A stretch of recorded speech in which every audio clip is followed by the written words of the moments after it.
नमस्कार, very good morning. आज की मज़ेदार कहानी आपको सुनाती हूँ। कहानी आपको बहुत अच्छी लगेगी। एक मूर्तिकार था, वो बड़ी अच्छी मूर्तियाँ बनाता था और उसकी मूर्तियों की दुनिया तारीफ़ करती थी। धीरे-धीरे समय बीता तो उसने अपने बेटे को भी ये कला सिखाई और उसका बेटा भी मूर्तियाँ बनाने लगा। लेकिन जब भी उसका बेटा मूर्ति बनाता, मूर्तिकार उसमें कोई कमी ज़रूर निकालता। बेटा उसको सही कर लेता।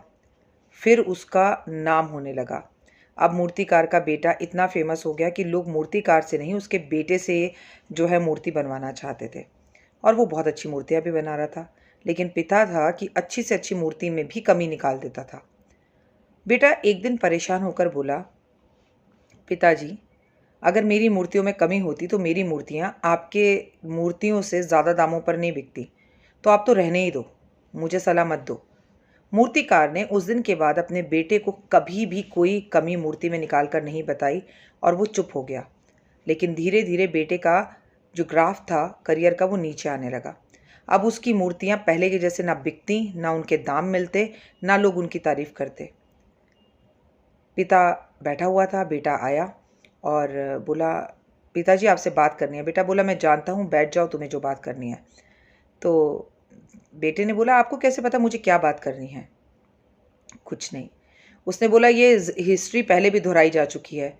जब मैं मूर्तियाँ बनाना शुरू कर चुका था अपने पिता के साथ, तो मेरे पिता भी हर वक्त मेरी मूर्तियों में कोई कमी निकालते थे और मैं उनको डांटता था। तो मेरे पिता ने मेरी मूर्तियों में कमियां निकालनी बंद कर दी और मेरी मूर्तियों में कमियां ही कमियां हो गई। तो मैं जानता था एक दिन हिस्ट्री अपने आप को रिपीट करेगी और तुम ज़रूर आओगे। बोला, पिताजी मुझसे गलती हो गई, लेकिन मुझे बताओ कि मेरी मूर्तियाँ पहले जैसी क्यों नहीं बनती? क्योंकि पिता ने कहा, तुम ओवर कॉन्फिडेंस में आ गए हो। तुम्हें लगता है कि तुमसे बेस्ट कोई नहीं है।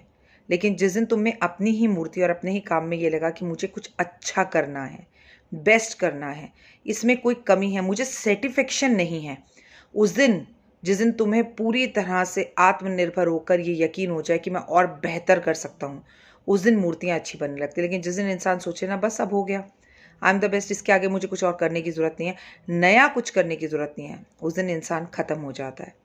आप और मैं भी तो ज़िंदगी में यही करते हैं। बस एक गाड़ी, एक घर, एक बंगला, एक बीवी, 2 बच्चे, और क्या चाहिए ज़िंदगी में? अपने अंदर की भूख को ना ख़त्म मत होने दीजिए। और जिस दिन आप उसे ख़त्म नहीं होने देंगे, आपका करियर सच में बहुत ऊँचाइयों पर जाएगा। लेकिन जिस दिन अपने आप के अंदर आपने अपने आप को मार कर ये कहा, अरे बस है, इतना क्या करना है, छाती पे रखकर थोड़ी ले जाना है। अगर ज़्यादा पैसा है तो लोगों की मदद कीजिए, लेकिन काम को रोज़ नए अंदाज से करने की कोशिश कीजिए और अपनी ज़िंदगी में बदलाव देखिए। कमेंट्स में जय माता दी ज़रूर लिखिएगा।